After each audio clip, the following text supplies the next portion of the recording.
ಜನರ ದುಡ್ಡು ಅಂತ ಅದನ್ನ ಕರೆಕ್ಟ್ ಮಾಡಿದ್ರು ಎಡಳಿ ಸರ್. ಜನರಿಂದ ಲೂಟಿ ಹೊಡೆದ ದುಡ್ಡಲ್ಲಿ ಪಾದಯಾತ್ರೆ, ಜನರಿಂದ ಲೂಟಿ ಹೊಡೆದ ದುಡ್ಡಲ್ಲಿ ಸಮಾವೇಶಗಳು ಅಂತ ಹೇಳಿ. ಆದರೆ ನಿಜಕ್ಕೂ ಜನ ಏನು ಅಪೇಕ್ಷೆ ಮಾಡ್ತಿರೋದು ಆಡಳಿತ ಯಂತ್ರ ಸುಗಮವಾಗಿರಲಿ ಅಂತ. ಆಗ್ತಾ ಇದೆಯಾ? ಹಾಗಿದೆಯಾ ಪರಿಸ್ಥಿತಿ? ಬ್ರೇಕಿಂಗ್ ಅಪ್ಡೇಟ್ ಇದೆ, ಗಮನಿಸಿ. ಪ್ರಾಸಿಕ್ಯೂಷನ್ಗೆ ಎಲ್ಲಿ ರಾಜ್ಯಪಾಲರು ಅನುಮತಿಯನ್ನು ನೀಡಿಬಿಡ್ತಾರೋ ಅನ್ನೋ ಭಯದಲ್ಲಿ ಮುಖ್ಯಮಂತ್ರಿಗಳು ತಮ್ಮ ಕಾರ್ಯ ಚಟುವಟಿಕೆಗಳಿಗೇನೆ ಬ್ರೇಕ್ ಹಾಕ್ಲಿಕ್ಕೆ ಮುಂದಾಗ್ಬಿಟ್ರ ಅನುಮಾನ ಕಾಡ್ತಾ ಇದೆ. ಯಾಕೆ? ನಾಳೆ ಕೆಲ ಜಿಲ್ಲಾ ಪ್ರವಾಸವನ್ನು ಹಮ್ಮಿಕೊಂಡಿದ್ರು. ಕೊಪ್ಪಳ, ವಿಜಯನಗರ ಜಿಲ್ಲಾ ಪ್ರವಾಸ ಅದನ್ನ ಮುಂದೂಡಿದ್ದಾರೆ. ನಾಳೆ ಬರ್ತಿಲ್ಲ ಅಲ್ಲಿ. ಇದರ ಜೊತೆಗೆ ನಿನ್ನೆ ಕಾಂಗ್ರೆಸ್ನ ಹೈಕಮಾಂಡ್ ವತಿಯಿಂದ ಇಬ್ಬರು ನಾಯಕರು ಬಂದಿದ್ರು. ಖಾಸಗಿ ಹೋಟೆಲ್ನಲ್ಲಿ ಸಭೆ ಆಯಿತು. ಮುಖ್ಯಮಂತ್ರಿಗಳು ಬಹಿರಂಗವಾಗಿ ಸ್ಟೇಟ್ಮೆಂಟ್ ಕೊಟ್ಟರು, ನಮ್ಮಲ್ಲಿ ರೀಶಫಲ್ ಅನ್ನೋ ಮಾತೇ ಇಲ್ಲ. ಆದರೆ ನಮಗೆ ಸಿಕ್ಕಿರೋ ಮಾಹಿತಿ, ಹೈಕಮಾಂಡ್ನ ನಾಯಕರು 2 ತಿಂಗಳ ಡೆಡ್ಲೈನ್ ಅನ್ನ ಕೊಟ್ಟು ಹೋಗಿದ್ದಾರಂತೆ. ಆಗ್ಲೇ ನಾಗೇಂದ್ರ ಪ್ರಸಾದ್ ಸರ್ ಪ್ರಸ್ತಾಪ ಮಾಡ್ತಿದ್ರು, ನೆಟ್ಟಕ್ಕೆ ಕೆಲಸ ಮಾಡಿ, ಇಲ್ಲ ಅಂತಂದ್ರೆ ಮುಂದಿದೆ. ಇಷ್ಟು ಮಾತ್ರ ಅಲ್ಲ ಸರ್, ನೀವು ಕೇಳಿಸ್ಕೋಬೇಕು ನಟರಾಜ್ ಗೌಡ್ರೆ, ಇಷ್ಟು ಮಾತ್ರ ಅಲ್ಲ. ಏನು ಹೇಳಿದ್ದಾರೆ ಅಂತಂದ್ರೆ, ನೀವು ಏನು ಮಾಡ್ತೀರೋ ಬಿಡ್ತೀರೋ ಮುಖ್ಯಮಂತ್ರಿಗಳ ಬೆನ್ನಿಗೆ ನಿಲ್ಲಿ. ಹಗರಣ, ಭ್ರಷ್ಟಾಚಾರ ಆರೋಪವೇ ಇದ್ರೂ ಕೂಡ ಮುಖ್ಯಮಂತ್ರಿಗಳನ್ನ ಸಮರ್ಥಿಸ್ಕೊಳ್ಬೇಕು.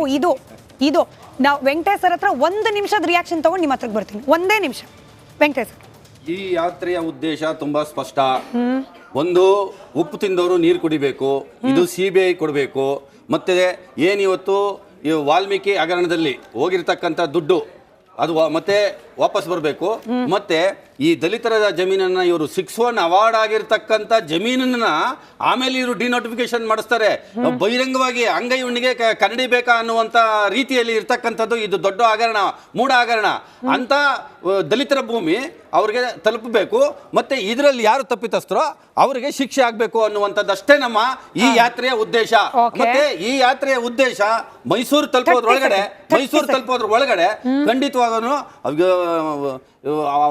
ಒತ್ತಡಕ್ಕೋಸ್ಕರ ಮಾನ್ಯ ಮುಖ್ಯಮಂತ್ರಿಗಳು ರಾಜೀನಾಮೆ ಅನಿವಾರ್ಯವಾಗಿ ಕೊಡ್ಲೇಬೇಕಾಗ್ತದೆ.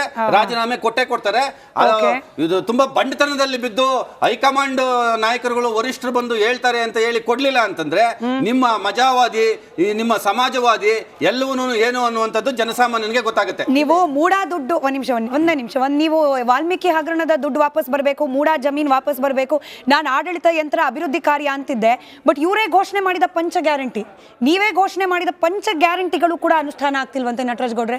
DK ಶಿವಕುಮಾರ್ ಅವರಿಗೆ ಎಂತ ಮುಜುಗರ. ಇವತ್ತು ಆ ಬೈಟ್ ಪ್ಲೇ ಮಾಡಿ ಏನಾಯ್ತು ಇವತ್ತು ನಟರಾಜ್ ಗೌಡ್ರು ನೋಡ್ಲಿ. ಗ್ಯಾರಂಟಿಗಳನ್ನ ನುಡಿದಂತೆ ನಡೆದಿದ್ದೇವೆ, ಅದು ನಿಮ್ಗೆಲ್ಲರೂ ಕೂಡ ತಲುಪ್ತಾ ಇದೆ. ರಾಮಲಿಂಗಾರೆಡ್ಡಿ ಅವರ ನೇತೃತ್ವದಲ್ಲಿ ಎಲ್ಲರೂ ಕೂಡ ಹೆಣ್ಣು ಮಕ್ಕಳೆಲ್ಲ ಫ್ರೀಯಾಗಿ ಬಸ್ಸಲ್ಲಿ ಓಡಾಡ್ತಾ ಇದ್ದಾರೆ. ನನ್ನ ತಾಯಂದಿರಿಗೆ ಗೃಹಲಕ್ಷ್ಮಿ ಯೋಜನೆಯಲ್ಲಿ 2,000 ರೂಪಾಯಿ ಮನೆ ಯಜಮಾನಿಗೆ ತಲುಪ್ತಾ ಇದೆ. ಬರ್ತಾ ಇದೆ ನನ್ನ ತಾಯಂದಿರಿಗೆ ಗೃಹಲಕ್ಷ್ಮಿ ಯೋಜನೆಯಲ್ಲಿ 2,000 ರೂಪಾಯಿ ಮನೆ ಯಜಮಾನಿಗೆ ತಲುಪ್ತಾ ಇದೆ. ಬರ್ತಾ ಇದೆ ಬರ್ತದೆ, ತಲೆ ಕೆಡಿಸ್ಕೋಬೇಡಿ. ಬರ್ತದೆ, 1 ತಿಂಗಳದ್ದು ಬಂದಿಲ್ಲ, 2 ತಿಂಗಳದ್ದು ಬರ್ತದೆ. ಈಗ ನನ್ನ ತಾಯಂದಿರಿಗೆ ಗೃಹಲಕ್ಷ್ಮಿ ಯೋಜನೆಯಲ್ಲಿ 2,000 ರೂಪಾಯಿ ಮನೆ ಯಜಮಾನಿಗೆ ತಲುಪ್ತಾ ಇದೆ. ಬರ್ತಾ ಇದೆ ಬರ್ತದೆ, ತಲೆ ಕೆಡಿಸ್ಕೋಬೇಡಿ. ನಾನೇನು ಕೇಳಲ್ಲ ನಟರಾಜ್ ಗೌಡ್ರು, ನಾನೇನು ಹೇಳಲ್ಲ. ನಟರಾಜ್ ಗೌಡ್ರು ಉತ್ತರ ಕೊಡ್ತಾರೆ. ಇದಕ್ಕೆ ಪ್ರಶ್ನೆನೇ ಇಲ್ಲ. ಇದಕ್ಕೆ ಇಲ್ಲ. ಆಯ್ತು, ಈಗ ಎರಡು ವಿಷಯ ಇದೆ. ಇದು ಕೊಟ್ಬಿಟ್ಟು ಆಮೇಲೆ 2 ವಿಷಯ. ಆಯ್ತು ಆಗ್ಬೋದು. ನೋಡಿ, ಎಲ್ಲೆಲ್ಲಿ ಬಂದಿಲ್ಲ 99% ಎಲ್ಲರಿಗೂ ಹೋಗಿದೆ. ಯಾರ್ಯಾರಿಗೂ ಹೋಗಿಲ್ಲ, ತಾಂತ್ರಿಕ ದೋಷಗಳಿಂದ ಹೋಗಿಲ್ಲ ಅಂದ್ರೆ ಅದನ್ನ ಸರಿ ಮಾಡಿ ಹೋಗ್ತದೆ, ಅವ್ರು ಎಲ್ಲರಿಗೂ ಹೋಗ್ತದೆ, ಅದ್ರಲ್ಲಿ ಯಾವ ಅನುಮಾನ ಬೇಡ. ಬಹಳ ಇಂಪಾರ್ಟೆಂಟ್ ವಿಷಯ ಏನಂದ್ರೆ, ನಮ್ಮ ಸ್ನೇಹಿತರು BJP ವಕ್ತಾರರು ಹೇಳ್ತಾ ಇದ್ರು, ಮುಖ್ಯಮಂತ್ರಿಗಳು ರಾಜೀನಾಮೆ ಕೊಡಬೇಕು, ನೈತಿಕತೆ ಎದುಕೊಂಡು. ಅದು JDS ವಕ್ತಾರರು ಅದೇ ಹೇಳಿದ್ರು. 2 ಪ್ರಕರಣ ನಾನು ನಿಮ್ಗೆ ಹೇಳ್ತೀನಿ. ಮಾನ್ಯ ಯಡಿಯೂರಪ್ಪನವರು ಮುಖ್ಯಮಂತ್ರಿ ಆಗಿದ್ದಾಗ ಲೋಕಾಯುಕ್ತದ ಚೀಫ್ ಹೇಳಿದ್ರು ಏನಂತ, ನನಗೆ ಸರ್ಕಾರ ಕೋಆಪರೇಟ್ ಮಾಡ್ತಾ ಇಲ್ಲ, ಕೇಸ್ಗಳಿದ್ದಾವೆ ಯಡಿಯೂರಪ್ಪನವ್ರ ಮೇಲೆ, ಸಹಕಾರ ಕೊಡ್ತಾ ಇಲ್ಲ ಅಂತ.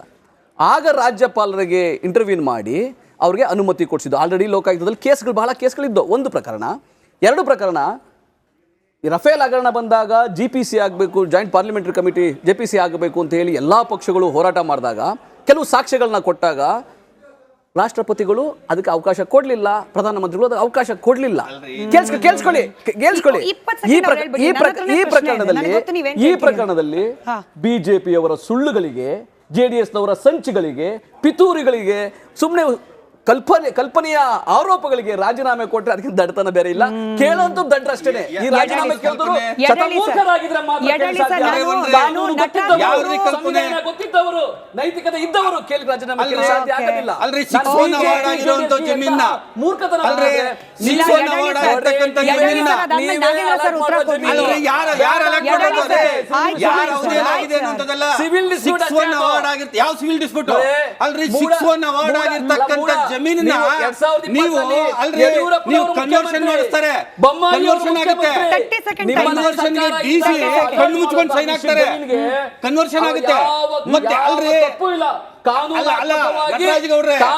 ವಿತಂಡವಾದ ಮಾಡಬೇಡ್ರಿ, ದಯವಿಟ್ಟು ನೀವು ವಿತಂಡವಾದ ಮಾಡಬೇಡ್ರಿ.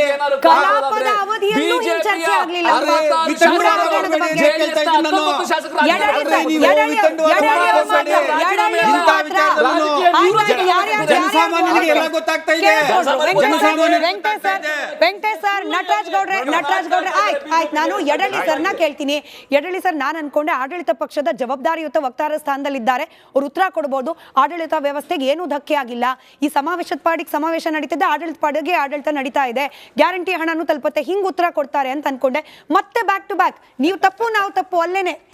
ಇಲ್ಲ ಯಡಳ್ಳಿ ಅವ್ರು ಹೇಳ್ರಿ, ಯಡಳ್ಳಿ ಅವ್ರು ಹೇಳಿ, ಯಡಳ್ಳಿ ಸರ್ ಉತ್ತರ ಕೊಡ್ರಿ. ಆಡಳಿತ ನಡೆಸ್ತಾ ಇದ್ದೀರಾ ನಡೆಸ್ತಾ ಇಲ್ವಾ ಅದನ್ನ ನೀವು ಹೇಳೋದು ಕೊಟ್ಟಿಲ್ಲ. ಅದೆಲ್ಲ ನೀವು ಬೇರೆ ಹಳೆ ಎಕ್ಸಾಂಪಲ್ ಕೂಡ ಕೊಟ್ಟಿದ್ದೀರಾ ನೀವು. ಇಲ್ಲ, 135 ಮಂದಿ ಶಾಸಕರನ್ನ ಗೆಲ್ಲಿಸಿ ಯಾಕೆ ಜನ ಕಳಿಸಿದ್ರು ಅಂದ್ರೆ ಹಿಂಗೆ ಈ ತೂಗುಲ್ಯಾಲೆ ತರ ಆಗ್ಬಾರ್ದು, ಸರ್ಕಾರ ನೀಟಾಗಿ 5 ವರ್ಷ ನಡ್ಕೊಂಡು ಹೋಗ್ಲಪ್ಪ, ಸಮಸ್ಯೆಗಳು 131 ಇದೆ, ಪರಿಹಾರ ಸಿಗ್ಲಿ ಅಂತ. ಸಿಗ್ತಿದ್ಯಾ ಸರ್ ಪರಿಹಾರ ಸಿಗಬೇಕು. ಜನರ ಪರವಾಗಿ ನೀವು ಮಾತಾಡಿದರೆ, ಜನರ ಪರವಾಗಿ ಅವರು ಕೆಲಸ ಮಾಡಿದರೆ ಪರಿಹಾರ ಸಿಕ್ಕುತ್ತೆ. ಆದ್ರೆ ಇಲ್ಲೇನಾಗುತ್ತೆ ಅಂದ್ರೆ ಪರಸ್ಪರ ಕಾಲೆಳೆಯುವ ಕೆಲಸ ಆಗ್ತಾ ಇದೆ. ಸರಿ, ಒಂದ್ ನಿಮಿಷ ಸರ್, ನಾನು ಹೇಳ್ತಾ ಇರೋದು ಜನಪರವಾಗಿ ಅಂತಂದ್ರೆ ಜನರು ನೆರೆ ಬಂದು ಸಾಯ್ತಾ ಇದ್ದಾರೆ, ಗುಡ್ಡಗಳು ಕುಸಿದು ಜನರು ಭೂಮಿ ತಳಗ ಹೋಗ್ತಾ ಇದ್ದಾರೆ. ಇಂಥ ಸಂದರ್ಭದಲ್ಲಿ ಇವೆಲ್ಲವನ್ನು ಪಾದಯಾತ್ರೆ ಸಮಾವೇಶವನ್ನು ಬಿಟ್ಟು ಜನರಿಗೆ ಸ್ಪಂದಿಸಬೇಕಾಗಿದೆ.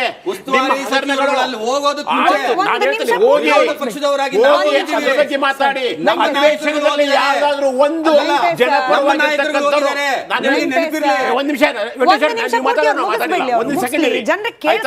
ನಾನು ಹೇಳ್ತೇನೆ, ಅಧಿವೇಶನದಲ್ಲಿ ಜನರ ಪರವಾಗಿ ಯಾರು ಸಹಿತ ಮಾತಾಡದೇನೆ ಮೂಡ ಹಗರಣ ಅನ್ಕೊಂಡು ವಾಲ್ಮೀಕಿ ಹಗರಣ ಅನ್ಕೊಂಡ್ರು. ಅದು ಇರ್ಲಿ, ಅದನ್ನೂ ಪ್ರಸ್ತಾಪ ಮಾಡಿ ಜನರ ಸಮಸ್ಯೆಗಳನ್ನು ಚರ್ಚೆ ಮಾಡೋದ್ರ ಮೂಲಕ ಅಧಿವೇಶನವನ್ನ ಸಕ್ಸಸ್ ಮಾಡಬೇಕಾಗಿತ್ತು. ನೀವು ದುಡ್ಡನ್ನ ತಿಂದಿರ್ತಕ್ಕಂಥದ್ದನ್ನ ಮಾಡು, 1 ದಿವಸ ಮಾಡಿ, 2 ದಿವಸ ಮಾಡಿ, ಇಡೀ ಅಧಿವೇಶನ ಅಲ್ಲ, ಜನರ ಖರ್ಚಿನಿಂದ ನಡೀತಕ್ಕಂಥ ಅಧಿವೇಶನಗಳು ನಮ್ಮ ಹೊರಗಡೆ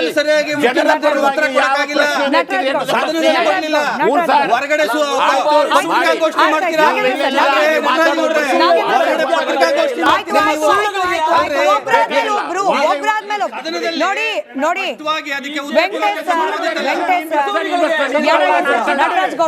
ಬಿಟ್ಟು ಬಿಟ್ಟು ಅರ್ಥ ಮಾಡ್ಕೊಳ್ಳಿ. ತನಿಖಾ ಸಂಸ್ಥೆಗಳಿದ್ದಾವೆ, ಅವುಗಳ ಮುಂದೆ ದಾಖಲೆಗಳನ್ನು ಇಟ್ಟು ಅವುಗಳನ್ನು ಮಾಡ್ಲಿಕ್ಕೆ ಬಿಡಿ. ನೀವೆಲ್ಲರೂ ಆಡಳಿತ ಪಕ್ಷ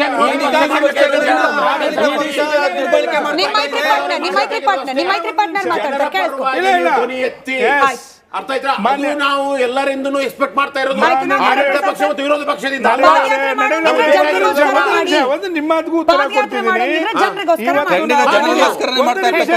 ಯಾವುದೇ ಕಾರಣಕ್ಕೂ ನಿಮ್ಮ ಮಾತನ್ನ ನಾವು ಒಪ್ಪೋದಿಲ್ಲ. ಯಾಕೆ ಅಂತಂದ್ರೆ ನಾವು ಕೂಡ ಬೇರೆ ವಿಚಾರಗಳಲ್ಲಿ ಎಲ್ಲ ಪ್ರಶ್ನೆಗಳನ್ನು ಮೇಲಕ್ಕೆತ್ತಿದ್ದೀವಿ. ಇವತ್ತು ಕೇಂದ್ರದಲ್ಲಿ ಆಡಳಿತ ಪಕ್ಷದಲ್ಲಿ ಇದ್ರೂ ಕೂಡ ಆಡಳಿತ ಪಕ್ಷದಲ್ಲಿ ಶ್ರೀಮಾನ್ ದೇವೇಗೌಡರು, ನಾನಾಗಲೇ ಹೇಳಿದೆ ಕಾವೇರಿ ಬಗ್ಗೆ ಮಾತಾಡಿದ್ರು ಅಂತೇಳಿ, ಕುಮಾರಸ್ವಾಮಿ ಅವರು ಚರ್ಚೆ ಮಾಡಿದ್ರು. ಹಾಗಾದರೆ ರಾಜ್ಯದಲ್ಲಿ ಇರ್ತಕ್ಕಂಥ ಅಪೋಸಿಷನ್ ಇರ್ತಕ್ಕಂಥವ್ರೆಲ್ಲರೂ ಚರ್ಚೆ ಮಾಡಿದ್ರು. ನಾನು ಹೇಳ್ತಾ ಇರ್ತಕ್ಕಂಥದ್ದು, ಇವತ್ತು ಆಪಾದನೆ ಬಂದಿರತಕ್ಕಂಥದ್ದು ಈ ರಾಜ್ಯದ ಮುಖ್ಯಮಂತ್ರಿಗಳ ಕುಟುಂಬದ ಮೇಲೆ. ದಯವಿಟ್ಟು ಒಂದು ನಿಮಿಷ